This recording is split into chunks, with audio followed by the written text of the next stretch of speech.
जी हाँ दोस्तों, तो कुंवर सिंह क्लासेस में आपका स्वागत है। आज हम संस्कृत में व्यंजन संधि के प्रकार पढ़ेंगे। हमने आपको व्यंजन संधि तथा उसके दो प्रकार बता दिए थे। तो आज उसका तीसरा प्रकार पढ़ेंगे जिसका नाम है जसत्व संधि। सबसे पहले मैं आपसे यह कहना चाहता हूँ, अगर आप सीयूटी की तैयारी करना चाहते हैं तो हमारे चैनल को लाइक सब्सक्राइब तथा शेयर कीजिए और इस चैनल से जुड़े रहिए। और इससे हमने आपको 2-3 टॉपिक बता दिए थे। आज हम बताएंगे जसत्व संधि। जसत्व संधि पहले ये जान लीजिए कि जसत्व संधि दो प्रकार के होते हैं। नंबर 1 पदांत जसत्व संधि, नंबर 2 अपादान जसत्व संधि। तो जी हाँ दोस्तों, इसका पहला हम पढ़ेंगे पदांत जसत्व संधि, जिसका सूत्र होता है झल्लाम जसवंते। तो इसका सूत्र यहाँ पे देखिए लिखा हुआ है झल्लाम जसवंते। तो नियम के आधार पर हम कह सकते हैं कि इसका नियम यदि पदांत में झलो के वर्ग के पहले दूसरे और चौथे वर्ग के बाद कोई भी स्वर वर्ग तीसरे चौथे और पांचवें वर्ग में यर अलावा में से, ये देखिए इसके ऊपर हो गया, यर अलावा में से कोई भी अगर हो तो हम उसको यह भी कह सकते हैं कोई यर अलावा में कोई वर्ण आए तो पहले वर्ण के स्थान पे उसी वर्ग का पहले वर्ग के स्थान पे उसी वर्ग का तीसरा वर्ग जस हो जाता है। मतलब यर अलावा के स्थान पे कोई भी अगर आए तो उसके स्थान पे तीसरा हो जाता है। उदाहरण देखते हैं हम। यहाँ देखिए अच धन अंत है, तो अच यहाँ देखिए च वर्ग है, च वर्ग का तीसरा शब्द होगा च छ ज, यानी कि ज होगा। तो यहाँ अच धन अंत हो जाएगा, यहाँ अजंत। यहाँ सुप धन ईसा बराबर सुविसा, यानी देखिए प वर्ग है, प वर्ग का तीसरा शब्द क्या होगा प फ ब, ब हुआ है। तो यहाँ देखिए ब हो गया है, सुविसा हो गया। यहाँ एतद धन मुरारी, तो यहाँ त के स्थान पे द हो गया है तथा मुरारी हो गया। और यहाँ षष्ठ धन आनन षष्ठानन, और यहाँ देखिए यहाँ ट के स्थान पे ड हो गया है। यहाँ देखिए दिग धन अम्बर है, दिगंबरा हो गया। यहाँ देखिए क के स्थान पे ग हो गया।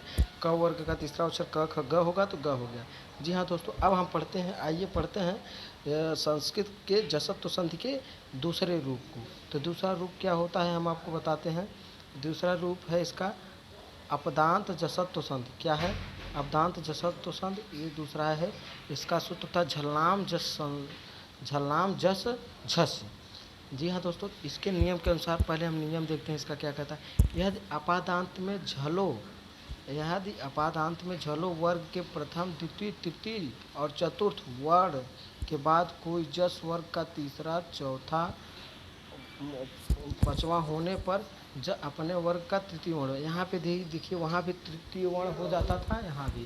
तो यहाँ देखिए कुत्र धन ध है, तो यहाँ देखिए क त थ ध है, तो वहाँ उसका क्या हुआ द हुआ। और यहाँ भी देखिए ध है तो इसका द हुआ। और यहाँ देखिए भ है तो यहाँ प फ ब भ है, तो यहाँ प फ ब हो गया है। यहाँ देखिए ध है, यहाँ देखिए ग हो गया है।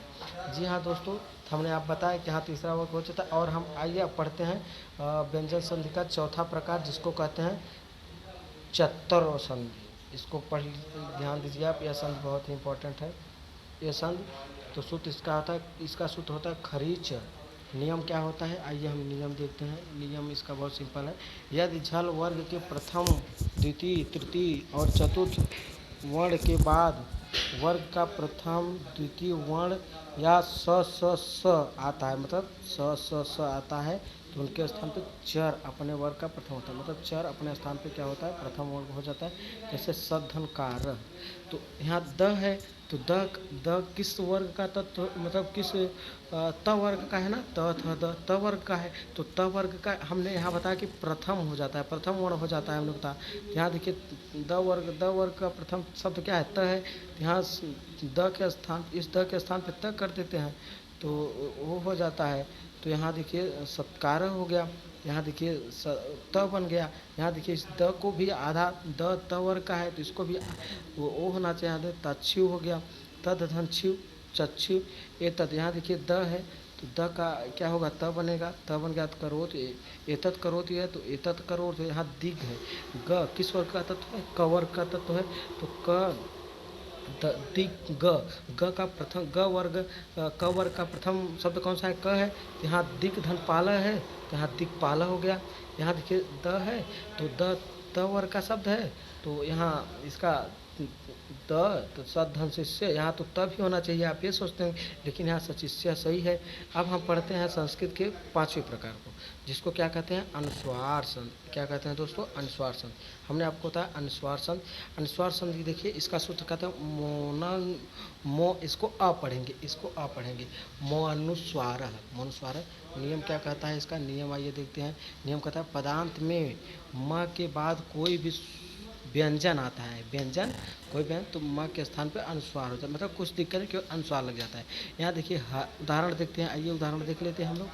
उदाहरण क्या है, हरीम धन वंदे है ना, हरीम, हरीम धन वंदे है, तो ये जो ये हलंत है, ये म के स्थान पे केवल अनुस्वार ऊपर रख दिया। देखिए यहाँ ये म जो है ना, इसके हरि के ऊपर बिंदी लग गया है, केवल हो गया, बाकी ये म लुप्त हो गया है, तो हरीम धन वंदे हो गया। यहाँ देखिए त्वम है, ये जो म आपको दिख रहा है, म हलंत वाला आधा म है, इसको कहते हैं। तो त्वम धन करोश है, तो त्वम के ऊपर आप देखिए बिंदी लगी हुई ना, यहाँ देखिए बताया कि बिंदी लग जाएगी, तो यहाँ देखिए बिंदी त्वम के ऊपर लगी है, तो त्वम त्वम करोश हो गया। और यहाँ देखिए हमने आपको बताया रामम धन भजाम, रामम धन भजान, इसका होगा रामम भजान। जी हाँ दोस्तों, ये इस म को, इस हलंत वाले म को अनुस्वार में बदलना है, ये अनुस्वार में करना है, तो यहाँ देखिए रामम, म पर बिंदी लग गई है, भजाम हो गया। जी हाँ दोस्तों, तो हमने आशा करते हैं आपको समझ, यहाँ म को हटा के हम क्या करते थे, म के स्थान पे अनुस्वार लगा देते हैं बस, और कोई दिक्कत नहीं है। जी हाँ दोस्तों, अब हम आते हैं छठवां संधि। छठवें संधि में क्या है हम देख लेते हैं, तोरली। तोरली से कहते हैं, इसमें यह बहुत सिंपल है।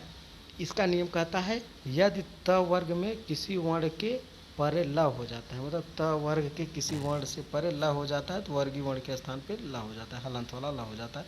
आइए देखिए, उद्धन लिखितम, उद्धन लिखितम, तो उद्धन लिखितम का क्या हो गया, उल्लिखितम, मतलब ये ल हो गया है, त वर्ग के स्थान पे ल हो गया, उल्लिखितम हो गया। यहाँ द है, द के स्थान पे फिर ल हो गया, तदलीन है तो तल्लीन हो गया, तल्लीन। यहाँ विद्वान है, यहाँ देखिए विद्वान है, तो यहाँ न के स्थान पे आधा ल यहाँ भी हो जाएगा, तो विद्वान, यहाँ विद्वान लिखति है, तो विद्वान लिखति हो गया। और विशेषता भी इसकी है कि विशेष अनुशासिक न के स्थान पे, अनुशासिक मतलब न के स्थान पे ल हो जाता है, हमने हमको बताया, मतलब त वर्ग के स्थान पे आधा ल हो जाता है। और हमने, जी हाँ दोस्तों, तो आशा करते हैं कि यह वीडियो आपको अच्छे समझ आएगा। अभी हम आपको व्यंजन संधि, परसों और संधि बताएंगे। तो जी हाँ दोस्तों, चैनल को लाइक, सब्सक्राइब एंड शेयर कीजिए। धन्यवाद।